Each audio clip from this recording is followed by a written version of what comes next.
श्रवण भगवान महावीर स्वामी के शासन के सदाकाल जय विजय हो। जय विजय हो पूज्य गुरुदेव जैन देवाकर प्रसिद्ध वक्ता पंडित पूज्य गुरुदेव श्री चौथुंज महाराज साहब के सदाकाल जय विजय हो। जय विजय हो पूज्य गुरुदेव तरुण तपस्वी गुरुदेव श्री विमल मुनि जी महाराज साहब के सदाकाल जय विजय हो।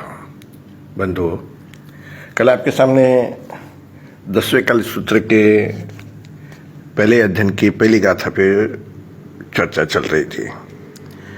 धम्मो मंगलमुकीटम अहिंसा संयमो तवो देवा वित्तम नमं सन्ति जस धम्मे सयामणो। धर्म उत्कृष्ट है। धर्म आत्मा को सही मार्ग बताने वाला, सही मार्ग के ऊपर चलाने वाला। धर्म धार्यते धर्म। धर्म कोई बाह्य वस्तु नहीं है, कोई बाजार में बिकने वाली चीज नहीं है कि बाजार में जाकर के खरीद लिया और उससे आत्मा का कल्याण हो जाए। और जो धर्म बिकाऊ मिलता है वो धर्म नहीं है। धर्म आत्मा के साथ में है। धर्म का संबंध आत्मा से जुड़ा हुआ है। आत्मा से जो मानेंगे उसको, आत्मा उसमें धर्म में रमण करती है, वो धर्मात्मा बन जाता है, परम पद को प्राप्त कर सकता है। ये धर्म परम मंगल जानो अहिंसा संयम तप वाला। सुरवर भी उसको नमन करे जो सदा धर्म में मन वाला। धर्म परम मंगल है।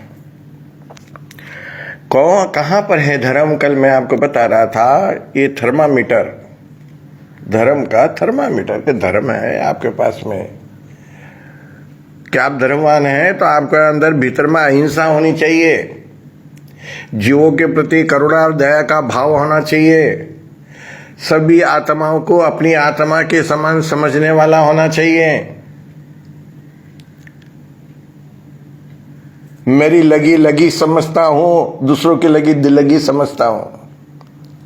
मेरे कहीं घाव लगा, मेरे कहीं तकलीफ हुई तो मुझे तकलीफ हो रहा है, कष्ट हो रहा है, दुख हो रहा है, उसकी मुझे पीड़ा हो रही है, वो मैं अपनी लगी हुई को मैं जाहिर करता हूं रो करके। लेकिन अगर दूसरे के लगी है, क्या हो गया, थोड़ी सी तो लगी है, ठीक हो जाएगा, क्यों चिल्ला रहा है, लगी करते हैं, उसकी मजाक करते हैं। वही गांव हमको लगता है तो हमको पता चलता है कि हमारे कितना दर्द होता है, कितनी तकलीफ होती है, वेदना होती है। तो हर आत्मा के भीतर में सारी वेदनाएं, संवेदनाएं सब है, लेकिन उसको हम नजरअंदाज कर देते हैं। हम अपने ऊपर तकलीफ आता है, कष्ट आता है तो हम अपने को कितना दिलगीर महसूस करते हैं अपनी आत्मा के अंदर, भीतर के अंदर, मन में, कि मेरे को ये तकलीफ है, मेरे को ये कष्ट है। लेकिन दूसरों का कष्ट हमें नजर नहीं आता।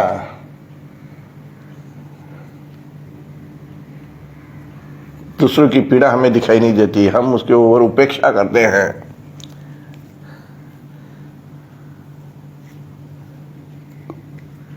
किसी को जो है मजाक करते हैं। लेकिन अगर अपने होता है एक सेठ ऐसे ही थोड़ा सा गिर गया,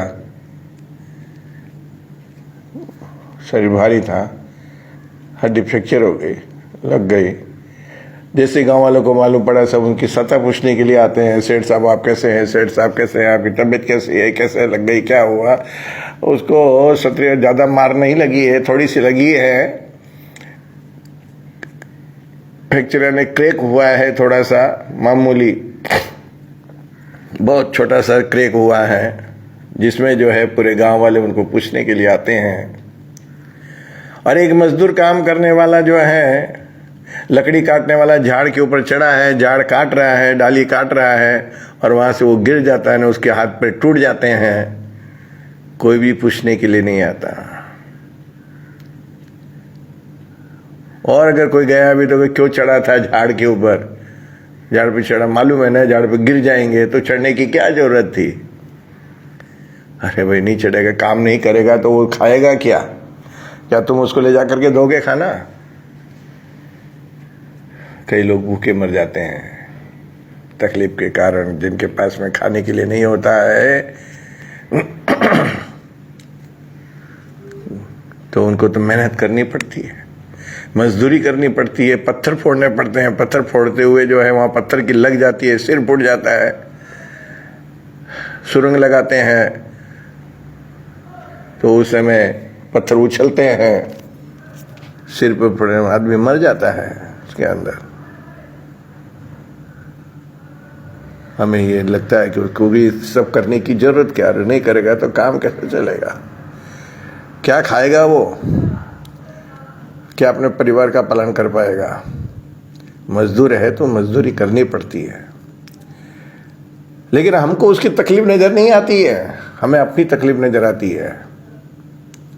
हम तो ये मानते हैं, हम इतने स्वार्थी हैं, हमारे भीतर के अंदर स्वार्थ भरा हुआ है, लालच भरा हुआ है। पानी की प्यास लगी है जंगल में चलते हुए, भाई पानी कहाँ है कहाँ है? अरे भाई कुआं है लेकिन वो भी ढस रहा है, तो वहां पे मतलब टूट रहा है, बहुत जगह जगह से बहुत खतरनाक। लेकिन उस समय देखते हैं कि मैं पानी पी लूं, मैं पानी पी लूं, मेरा परिवार पानी पी ले, फिर बाद में कुआं ढस जाए भले।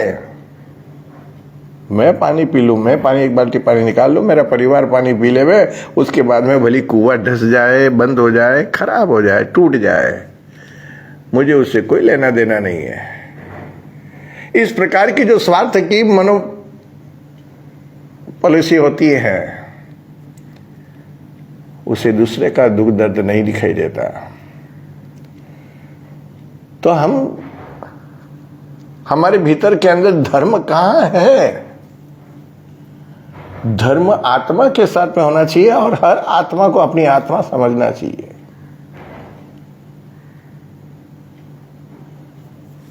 जब भी तो हम प्रभु महावीर को स्मरण करते हैं, प्रातःकाल ही प्रभु महावीर का नाम लेते हैं, उठते ही भगवान का नाम लेते हैं, उन तीर्थंकर परमात्मा का नाम लेते हैं, क्योंकि उन्होंने हर आत्मा को अपनी आत्मा समझा। उन्होंने सब जीवों के प्रति करुणा का भाव बताया। अरे त्रस्त जीव तो है, पंचेंद्रिय जीव की तो रक्षा करने का बोले ही है, लेकिन साथ में उन्होंने एकेंद्रिय जीवों की भी रक्षा करने के लिए कहा। स्थावर का जीव है उनकी भी रक्षा करने के लिए कहा कि उनके प्रति भी करुणा का भाव रखो, तुम्हें जितनी आवश्यकता है उतना उपयोग करो, उनको बचाने का प्रयास करो। ये भी तो भगवान ने वायु काय की जीव की रक्षा के लिए मुपत्ति दी है ना। तीर्थंकर परमात्माओं ने, हमारे तीर्थंकर परमात्माओं ने मुपत्ति दी, अनादिकाल से चली आ रही है, अनंत 24 हो गई। वायु काय की जीव के लिए रक्षा के लिए दिया है। अब क्या है कि जितना पानी की आवश्यकता है उतना उपयोग करो, बाकी जो है उसको बेकार में जो है व्यर्थ में बर्बाद मत करो। अग्निकाय के लिए भी जो है जितनी आवश्यकता है उसका उपयोग करो, फिर उसको बंद कर दो। चाहे गैस है, चाहे कोयला है, चाहे लकड़ी है, उसको चूल्हे में से निकाल दो, बिखेर दो, जिससे जो है वो बुझ जाए निष्कारण। इसलिए भगवान ने 12 व्रतों के अंदर 8वां जो है अनर्था दंड, मैंने 12 व्रतों का वर्णन किया, उसमें भी ये सारी बातें मैंने कहा है। अनर्था दंड, अहिंसा व्रत, अनर्था दंड। सारे व्रत एक दूसरे से जुड़े हुए हैं, एक दूसरे को साधने के लिए, एक दूसरे की रक्षा के लिए एक दूसरे का रक्षक बना हुआ है। अनर्था दंड, बिना कारण किसी को दंडित मत करो। आवश्यकता है जितना उपयोग करो, पृथ्वी का की जितनी जरूरत है उपयोग करना पड़ता है वो कीजिए, लेकिन बिना कारण के जो है खोदा खोदी नहीं करना। पृथ्वी काय को तकलीफ नहीं देना। पृथ्वी काय हमारी धरती माता है, उसका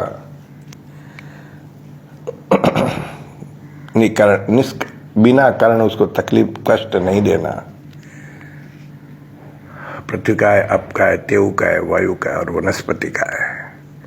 वनस्पति काय को भी जो है बिना कारण चलते हुए डाली तोड़ दिया, कच्चे फल तोड़ करके फेंक दिए, खाए नहीं, क्या फायदा। कर्मों का बंधन हम उस सुते बेटे अपने हाथ से करते हैं। इसलिए मैं और बातें बाद में करूंगा, अभी आप देखिए यहाँ पे ये धर्म मंगलमय है। कहाँ है धर्म? थर्मामीटर भगवान ने दिया है, अहिंसा संयमो तवो। जिस आत्मा के अंदर अहिंसा है, संयम है और तप है, ये तीनों जहां पर है वहां पे देवता नमस्कार करते हैं। क्योंकि वहां धर्म है। ये तीनों जहां पे होते हैं वहां पे धर्म है। ये तीनों नहीं है तो धर्म नहीं है, ढकोसला है। ये आत्मा के अंदर होना चाहिए, अहिंसा दिखनी चाहिए हमारे सामने कि आपके हृदय के अंदर करुणा कितनी है, आपके हृदय में कितना भाव है। आज प्रभु महावीर का हम स्मरण करते हैं, वो कितने करुणाशील थे। चंडकोशिया नाग का उद्धार करने के लिए उसके बांबी के ऊपर पहुंच गए, उसका कल्याण किया। उसने डंक मारा तो भी भगवान मुस्कुराए, श्राप नहीं दिया। क्या प्रभु महावीर के पास में शक्ति नहीं थी? आज हमको कोई तकलीफ देता है तो हम सामने वाले को धक्का दे देते हैं, लेकिन प्रभु महावीर ने ऐसा नहीं किया। प्रभु महावीर ने करुणा और दया का भाव उन्होंने वहां पे प्रकट किया है, इसलिए हम उनको नमन करते हैं। इसलिए वो हमारे तीर्थंकर है, हमारे परमात्मा है, हमारे पिता है, हम उनके संतान हैं। हमारे भीतर में भी वैसी अहिंसा, ठीक है हम उस प्रकार का नहीं कर सकते हैं, परंतु फिर भी बिना कारण के किसी जीव को सताने की आवश्यकता नहीं है, तकलीफ देने की जरूरत नहीं है, मारने की जरूरत नहीं है। उसको बचाने का प्रयास करना ये हमारा धर्म है, जीवों की रक्षा करना। तो जहां पे ये दया होगी, यानी कि अहिंसा होगी, संयम होगा, तप होगा, तो वहां पे धर्म होगा, और वहां पे धर्म होगा तो देवता उसको नमस्कार करते हैं। आज हम देखते हैं आप लोग देवताओं के पास जाते हैं नमस्कार करने के लिए। अरे देवता तो खुद तरसता है आपको नमस्कार करने के लिए। देवता खुद आपको जो है चरणों में झुकने के लिए वो तैयार बैठा हुआ है। आपको देवता के पास में जाने की जरूरत नहीं है। आप देव मारे मारे फिरते हैं, देवताओं के पास चक्कर लगाते हैं, वो देव वहां मिलेंगे, वो देव मिलेंगे, वो देव हमारी रक्षा करेंगे। कोई नहीं करता, धर्म रक्षा करता है। धर्मो रक्षति रक्षता। जो आप धर्म की रक्षा करोगे तो धर्म आपकी रक्षा करेगा। आपने धर्म को छोड़ दिया, आपने धर्म को तिलांजलि दे दी, तो धर्म भी आपको छोड़ देगा। कहां से आएगा धर्म वो आपकी रक्षा करने के लिए? इसलिए धर्म की रक्षा करो, धर्म को अपने जीवन में आचरण में उतारो। जब तक अपने जीवन में आचरण में नहीं उतारेगा, जब तक हम धर्म को अपने आत्मसात नहीं करेंगे, तब तक न तो कोई देवता आने वाला है, न कोई आत्मसिद्धि प्राप्त होने वाली है। इसलिए अहिंसा, सब जीवों के प्रति करुणा का भाव होना, सब जीवों के प्रति दया का भाव होना, हृदय के अंदर, आत्मा के अंदर, मन में धर्म बसना चाहिए। बिना धर्म के आत्मा कल्याण नहीं है। कल मैंने बताया था कि दुर्गति में जाने वाली आत्मा को रोकता है धर्म, दुर्गति में नहीं जाने देता। सदगति और मोक्ष गति के अंदर जो है आत्मा को पहुंचा देता है। दुर्गति का दरवाजा बंद करके सदगति का दरवाजा खोल देता है। धर्म अपनी आत्मा की सदगति करना है, आत्मा को मोक्ष में पहुंचाना है, अच्छी योनि के अंदर जन्म लेना है। तो धर्म को आत्मा में, भीतर में स्थान दीजिए। सिर्फ बैठ के मुपत्ति के अंदर धर्म नहीं, मंदिर में, ठीक है, मंदिर तो हमारा एक मंदिर उपाश्रय स्थान है कि ये सब हमारे आराध्य साधना के साधन हैं, एक सहारा है, परंतु धर्म अपने भीतर में उतारिए। हम सिर्फ ये समझे कि थानक में धर्म है, कि मंदिर में धर्म है, कि उपाश्रय में धर्म है, गिरजाघर में, चर्च में वहां धर्म है। अरे जहां बैठो वहीं धर्म है, कहीं स्थान पे कहीं जाने की जरूरत नहीं है। धर्म तो जहां आप धर्म करेंगे वहीं धर्म हो जाएगा। अगर आप यहाँ मन चंगा तो कटौती में गंगा, कहावत है ना, मन चंगा तो कटौती में गंगा। यानी मन अगर आपका साफ है, दिल साफ है, तो आपके लिए धर्म वहीं पर है, कटौती में गंगा। कहते हैं कि एक बार एक ब्राह्मण तीर्थ यात्रा के लिए निकला। तकलीफ भी थी, तीर्थ भी जाके आ जाएंगे, गंगा स्नान करके आएंगे, तो उसके लिए वो रवाना हुआ। रास्ते में उसकी जूते जो चप्पल थी वो टूट गई। तो रास्ते में लोगों से पूछा कि भाई यहाँ पे कोई चप्पल ठीक करने वाला है क्या? तो आगे एक चमार है, वो चप्पल ठीक करता है। तो वो ब्राह्मण वहाँ पे उसका पता लगाते लगाते गांव के बाहर वो उसका झोपड़ी थी, वहाँ पे वो बैठता था, यहाँ पे पहुँच गया। वो कहा मेरी चप्पल ठीक कर दो। उसने चप्पल ठीक कर दी। वो चप्पल ठीक करते हुए पूछा कि आप ब्राह्मण देव आप कहाँ जा रहे हैं? बोले मैं गंगा स्नान करने के लिए जा रहा हूँ। अच्छा, चप्पल ठीक होने के बाद में वो पैसा देने लगा, तो उसने कहा कि नहीं मुझे पैसा नहीं चाहिए, बस एक काम कर दीजिएगा, मेरे अपने परिवार का पालन पोषण करना पड़ता है, मेरे अपने कर्तव्य का पालन करना पड़ता है, इसलिए मेरे पास में मन तो बहुत होता है, इच्छा तो बहुत होती है कि गंगा के पास में जाऊं और गंगा में जा करके जो है स्नान करूं और गंगा के दर्शन करूं, परंतु मैं वहां पे पहुंच नहीं सकता, मेरे पास में इतना टाइम नहीं है, मेरे घर में माँ बाप है, बीमार है, वृद्ध है, तो उनकी सेवा करनी पड़ती है, बाल बच्चों को देखना पड़ता है, रोज की रोज मुझे पैसा कमाना पड़ता है, मेहनत करनी पड़ती है, तब चूल्हा जलता है,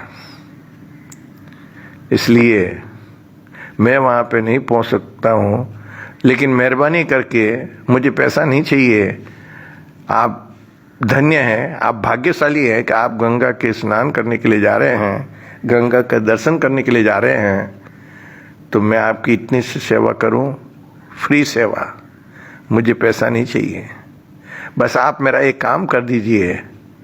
उसने अपने झोले में से एक सुपारी निकाली और सुपारी निकाल करके जो है उसको दी ब्राह्मण को कि आप इसको भी गंगा में स्नान करा दीजिएगा, और स्नान करा करके गंगा माता को आह्वान कीजिए कि मैया ये सुपारी रैदास ने भेजी है, इसको आप स्वीकार करें।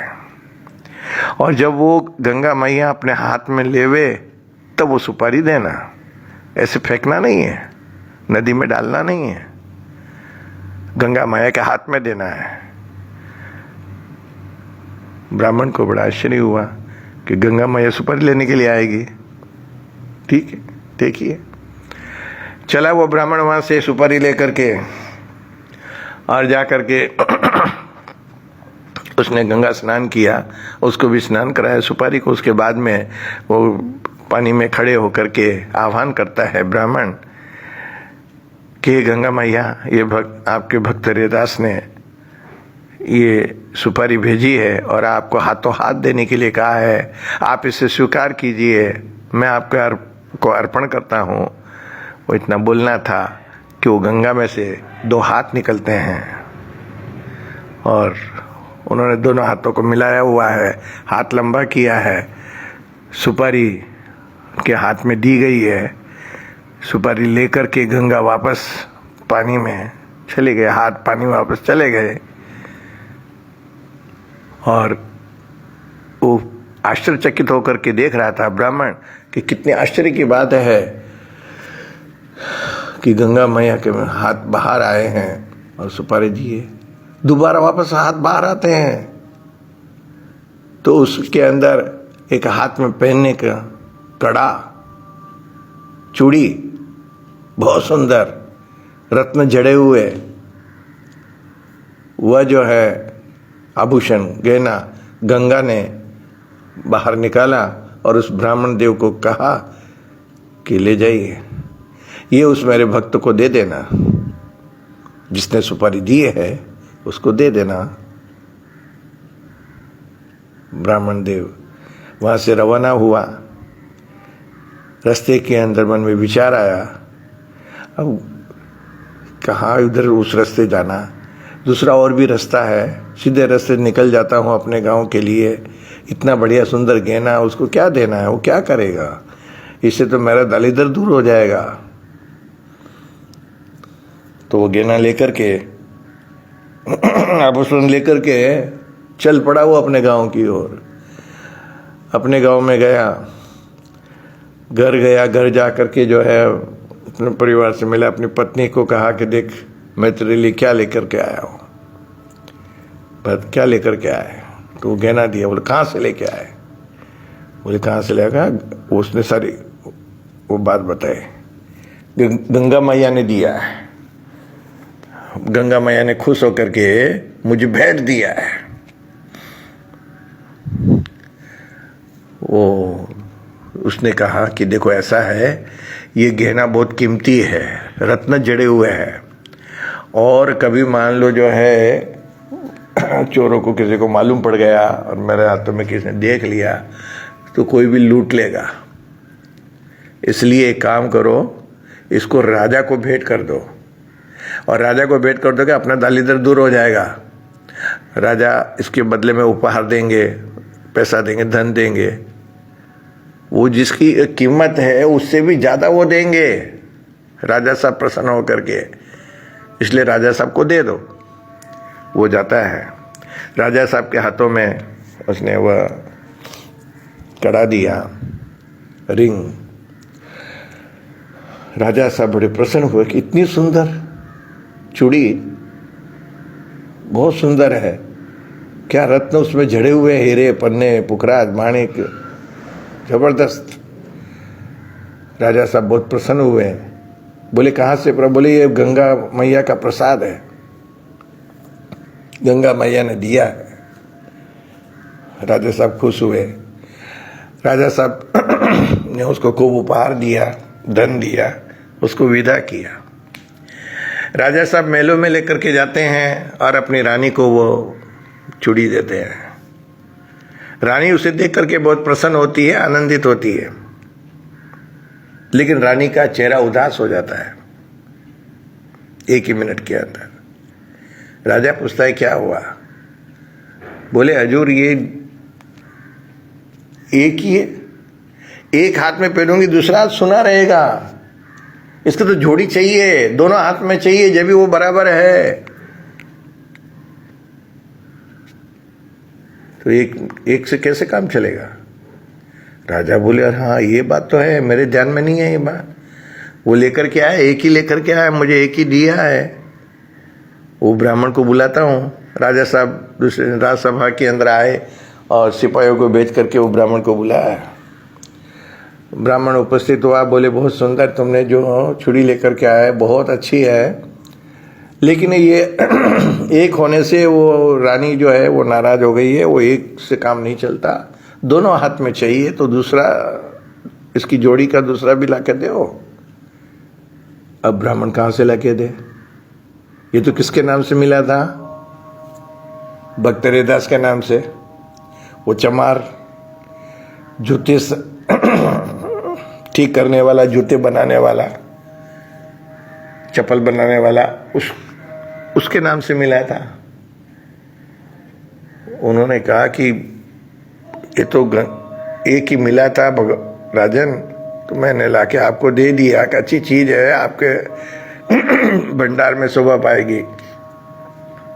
राजा ने कहा मैं कुछ नहीं जानता, क्योंकि राजा को रानी को खुश करना है, अपनी पत्नी है, पत्नी को खुश करना है। अगर वो नाराज रहेगी तो आराम से खाना पीना नहीं हो सकता, आराम से वो रहने नहीं देगी। इसलिए रानी को तो प्रसन्न करना पड़ेगा। इसलिए राजा ने कहा कुछ भी करो, जहां से पहले लेके आए हो वहीं से लेकर के आओ, लेकिन लेके आओ। कितना पैसा लगे मैं देने के लिए तैयार हूं, लेकिन वो दूसरी चूड़ी भी लेकर के आओ। तो साहब आखिर में घर पे आता है रोता हुए। पत्नी ने पूछा क्या हुआ? बोले ऐसी परिस्थिति हो गई। तो बोले आप जाइए ना गंगा के पास में लेके आइए। अरे बोले गंगा ने मेरे लिए नहीं दिया था, वो तो चमार के लिए दिया था। मेरे मन में लोभ आ गया इसलिए मैं उसे लेकर के घर आ गया। तो कहा जाओ वापस उसके पास में जाओ, चमार के पास में, और वहां जा करके जो है उससे वो प्राप्त करो और कहो कि गंगा से गंगा के ना एक और कंगन और एक और दे देवे। ब्राह्मण पत्नी के कहने से आता है भक्त रैदास के पास में और उसके पाँव में पड़ता है कि भैया एक सुपारी और दे दो। बोले क्यों, क्या हुआ? बोले आप ये स्थिति हो गई कि आपने जो सुपारी दी थी मैंने गंगा मैया को दिया था और गंगा मैया ने बदले में कंगन दिया था, चूड़ी दी थी रत्नों वाली, ज़ेवरात वाली। मेरे मन में लोभ आ गया, मैं उसे लेकर के चला गया। मैंने राजा को दिया तो रानी को पसंद आ गया। राजा ने मुझे तो उपहार दे करके भेज दिया, लेकिन रानी ने फिर वहाँ पे अनशन कर लिया कि जब तक दूसरा नहीं आता है तब तक मैं खाऊंगी पीऊंगी नहीं, और मेरे को दूसरा चाहिए, दूसरा कंगन भी होना है। तो राजा ने मुझे बुला करके कहा, और अब मैं कहाँ से लाऊं? ये तो तुम्हारे नाम से दिया था गंगा मैया ने। मैं लोभ में आकर के मैंने अनर्थ किया, मुझे माफ करो और मुझे देव सुपारी जो मैं गंगा मैया को जा करके दूं। रैदास भक्त रैदास कहते हैं ब्राह्मण देव आपको अब ठेठ गंगा के पास में जाने की जरूरत नहीं है। उसने सुपारी निकाली और कटोती, जो एक लकड़ी का तपेला सरीका होता है जिसके अंदर वह चमड़े को भिगोता है, चमड़े को धोता है, जिसमें वो चमड़े को छिलाई वगैरह करने के लिए जो औजार है लोहे का उसको में रगड़ता है, उस पानी में धोता है। तो वो पानी की जो कटोती है तपेला सरीका, तो वहाँ पे हाथ जोड़ करके निवेदन करता है कि हे गंगा मैया, मैंने कभी कुछ नहीं मांगा, आपकी मेरे पर मेहरबानी है, आपकी करुणा है, दया है माता। ये ब्राह्मण देव तकलीफ में हैं, इनका कष्ट दूर करने के लिए ये सुपारी स्वीकार कीजिए। कहते हैं कि उस कटोती में गंगा मैया के हाथ आते हैं और वो सुपारी स्वीकार किया और बदले में एक कंगन दिया। ब्राह्मण देव देख करके आश्चर्यचकित हो गए, वाकई में ये भक्त है, ये सच्चा धर्मी है, सच्चा गंगा मैया का सेवक है। हम तो सिर्फ जो है पानी में नदी में स्नान करके आ जाते हैं। ये कभी गंगा मैया के दर्शन करने के लिए नहीं गया, लेकिन गंगा मैया इसकी जो है आवाज सुनती है, पुकार सुनती है। मैं काशी बनारस मथुरा गया, गंगा नहाते हुए ये ख्याल आ गया। मैं काशी बनारस मथुरा गया, गंगा नहाते हुए ये ख्याल आ गया। तन को धोया मगर मन को धोया नहीं, सिर्फ गंगा नहाने से क्या फायदा। किसी प्यासे को पानी पिलाया नहीं, बाद अमृत पिलाने से क्या फायदा। किसी गिरते हुए को उठाया नहीं, बाद आंसू बहाने से क्या फायदा। काशी जाओ, बनारस जाओ, मथुरा जाओ, इलाहाबाद जाओ, त्रिवेणी में गंगा में स्नान करो, लेकिन क्या होने वाला। जब तक आत्मा शुद्ध नहीं होगी, दिल साफ नहीं होगा, मन की शुद्धि नहीं होगी, भीतर में की सफाई नहीं होगी, ऊपर से भली हम गंगा स्नान कर लें, ऊपर से भली स्नान कर लें, साबुन से रगड़ रगड़ करके शरीर को धो लें, शरीर का मैल उतर जाएगा। ज्यादा ही रगड़ोगे तो कोई चमड़ी भी उतर जाएगी, छिल जाएगी, लेकिन आत्मा शुद्ध नहीं होगी। कहते हैं और सागर बार बार, गंगा सागर एक बार। गंगा सागर में एक बार डुबकी लगा लो, आत्मा का कल्याण हो जाएगा, तिर जाएगी आत्मा। गंगा में स्नान करने से, गंगा में पवित्र जल में स्नान कर लेंगे। अरे गंगा तो मैली हो गई, गंगा में वहाँ पे मुर्दे डाले जाते हैं, गंगा में पूरे गांव गांव नगर नगर के जो है पानी के नाले जो है, गंदे नाले उसमें जाकर के मिल रहे हैं नदी के अंदर। कहाँ से गंगा साफ होगी? अरबों रुपए खर्च हो गए, कांग्रेस सरकार ने किया, अभी मोदी सरकार ने किया, करोड़ों रुपए अरबों रुपए खर्च हो गए। पूरी गंगा का सफाई कहाँ हुई? शुरू से लेकर के आखिर तक देखिए, कहाँ कहाँ से कैसा कैसा पानी उसमें आता है। तो गंगा पवित्र है, हम उसकी आलोचना नहीं कर रहे हैं, लेकिन हम तो ये कह रहे हैं कि सिर्फ गंगा में नहाने से काम नहीं चलेगा, लेकिन मन को भी पहले शुद्धिकरण करना होगा।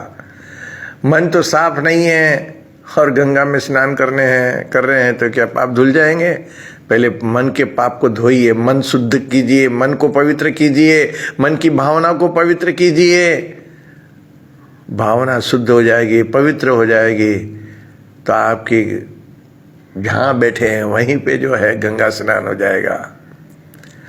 वह चमार जाति का रेदास आज संसार के अंदर उसका नाम है, इतिहास के अंदर उसका नाम हो गया भक्त रेदास के नाम से, कि मन चंगा तो कटौती में गंगा। कटौती जो वो पानी का है, चमड़ा धोने का, चमड़ा डुबाने का, उसको नरम करने का जो पानी का बर्तन है, लकड़ी का कटौती है, उसके अंदर ही गंगा का निवास है। मन चंगा होना चाहिए, मन साफ होना चाहिए। तो आप समझ गए कि धर्म हमारे भीतर में होना चाहिए। धर्म सिर्फ बाह्य रूप में नहीं, दिखावटी रूप में नहीं, आत्मा के साथ में होना चाहिए। तो आत्मा के साथ में कब होगा? कि हम सब जीवों को अपने प्रति अपने समान समझेंगे, दुखों को छुड़ा करके अनंत आत्मिक सुख की प्राप्ति कराने वाला ये धर्म है। ये धर्म दुखों को छुड़ाता है, हमारे सारे दुख दर्द नष्ट करता है, और अनंत आत्मिक सुख। हम तो बाह्य सुख की तरफ भाग रहे हैं। धर्म से हम संसारिक सुखों की प्राप्ति करने की इच्छा करते हैं कि मैं ये धर्म करूंगा तो मुझे ये लाभ होगा, मैं ये धर्म करूंगा तो मुझे ये फायदा होगा। हम तो वो देखते हैं, लेकिन यहां पे धर्म सिर्फ बाह्य सुख के अंदर नहीं है। सुख बाह्य वस्तु में नहीं है। बाह्य वस्तु तो फिर वो तकलीफ का कारण भी बन सकती है। आपको भाई गर्मी बहुत है, एसी चाहिए, एसी लगाया तो अब सर्दी लग गई, बंद करो। और अभी कोरोना की वजह से तो जो है ना बड़ी बड़ी ये शोरूमों के अंदर जो है ना एसी चलाने का मना किया है, क्योंकि एसी चलाएंगे ठंडक लग जाएगी, सर्दी जुकाम हो जाएगा, कहीं कोरोना आ जाएगा, हाँ, तकलीफ का कारण बन जाएगा। तो इसलिए ये बाह्य वस्तु के अंदर हम सुख भोग की चाहना करते हैं, वो नहीं मिलता। आत्मिक सुख की प्राप्ति धर्म से प्राप्त होती है। वो क्षणिक सुख है। बाह्य सुख जो है वो क्षणिक है। क्षणमित सुखा बहुकाल दुखा, अनंत काल दुख। शारीरिक पांचों इंद्रियों के सुखों की सामग्री बाह्य सुख, क्षण पांचों इंद्रियों के सुख जो है भोगने के लिए क्षण मात्र के लिए वो सुख मिलता है। एक सुख का सुख नहीं है, सुख मिलता नहीं है, सुख का एक आभास है। सुखाभास है, सुख का एक आभास है, आत्मिक सुख नहीं है। आत्मिक सुख धर्म से प्राप्त होता है, लेकिन हम उस धर्म को सांसारिक सुखों के लिए हम बेच देते हैं। मुझे धन की ये धर्म करूंगा, क्योंकि गुरु महाराज ने कहा है, भगवान ने कहा है, धर्म करनी करेंगे, त्याग तपस्या करेंगे, सारे सुखों की प्राप्ति होगी। दान देंगे, हाँ, 1 पैसा देंगे तो 10 लाख मिल जाएगा। दान देने से संत कहते हैं, देखो चंदन बाला ने जो है उड़द के बाखले दिए, 12.5 करोड़ स्वर्ण मुद्राओं की बरसात हो गई। दिया कितना? खाली उड़द के बाखले एक छाजले के अंदर कितने खाने के लिए जो है ना रखे हुए थे, वो थोड़े से दाने हैं, वो दिए हैं, और उससे जो है फल की क्या प्राप्ति हुई, हमने वही देखा कि वो दान देने से 12.5 करोड़ स्वर्ण मुद्राओं की प्राप्ति हो गई। साली बद्री की आत्मा ने खीर बेराई तो उनको इतना सुख मिल गया, इतना वैभव मिल गया, अरबों की संपत्ति के मालिक हो गए। तो हम भी दान करेंगे, हमको भी मिल जाएगा। हम जो दान करते हैं, हम जो धर्म की आराधना करते हैं, वह सब सांसारिक सुखों की प्राप्ति के लिए करते हैं। भगवान का नाम ले रहे हैं तो भाई मेरे को तकलीफ है, कष्ट है, भगवान मेरा कष्ट दूर कर देना। और आप देखो माला फेरते ना, जब माला पूरी होती है तो उसके बाद में उसका जो फुंदा होता है उसको आंखों के पे लगाते हैं, दोनों आंखों पे लगाते हैं, पेट पे लगाते हैं। क्यों? हे भगवान, मेरी आंखें स्वस्थ रखना, मेरा पेट स्वस्थ रखना। बस यही मांग रहे हैं भगवान का नाम लेकर के, भगवान का जाप करके, नौकार पंच परमेष्टि का जाप करके, तीर्थंकरों के नाम की जाप करके हम सिर्फ हमारी आंखें अच्छी रहे, हमारी आंखें सुंदर रहे, हमारी आंखों से दिखना बराबर चालू रहे, जिससे हम पिक्चर वगैरह आराम से देख सके, मोबाइल वगैरह बराबर देख सके। मेरा पेट अच्छा रहे, जो पेट अच्छा रहेगा तो आराम से खा सकता हूँ, पी सकता हूँ, हाँ, मौज शौक कर सकता हूँ, अच्छे अच्छे आइटम बना करके खा सकता हूँ, पेट अच्छा रहे। क्या मांग रहे हैं? एक नाम लिया भगवान का, एक माला नाम जपी, और एक माला के अंदर, अरे आंखें तो हमारी हैं, आंखों में तकलीफ हुई, डॉक्टर के पास में जाइए, डॉक्टर दवाई दे देगा, आपको आई ड्रॉप देगा, ऑइंटमेंट दे देगा, दवाई दे देगा, उससे आपका जो है ठीक है, जाला वगैरह हो गया तो ऑपरेशन हो जाएगा। लेकिन भगवान का नाम सिर्फ आंख के लिए बेच दिया।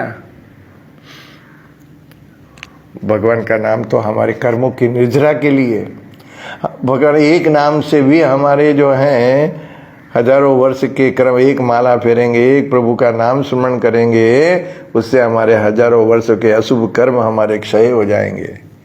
इतना अच्छा सुंदर आत्मा का कल्याण करने का, कर्मों की निर्जरा करने का साधन हमारे पास में है, पर हम उसका कितना सदुपयोग करते हैं या उसका कितना दुरुपयोग करते हैं, इस बात के ऊपर चिंतन कीजिए।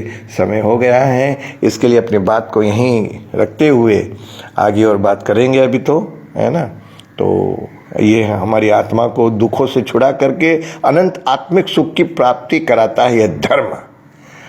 अब कल हम बात करेंगे आगे, अहिंसा की बात चल रही है। अहिंसा धर्म जहाँ पे है, जीवों के प्रति करुणा और दया का भाव होना, और आगे इसके अंदर जो है ना, मंगल मुकिठम, धम्मो मंगल मुकिठम, धर्म मंगल है। तो मंगल का मतलब क्या है, मंगल कैसे है, किन चीज़ों में मंगल है, क्या है, वो भी आगे से आगे अपना आगे सुनने से पता चलेगा। ओम शांति। बोलिए श्रवण भगवान महावीर स्वामी की जय। जैन दिवाकर प्रसिद्ध वक्ता पंडित रत्न पूज्य गुरुदेव श्री चौथमल जी महाराज साहब की जय। तरुण तपस्वी पूज्य गुरुदेव श्री विमल मुनि महाराज साहब की जय। जैन धर्म की जय। वर्धमान श्रमण संघ की जय।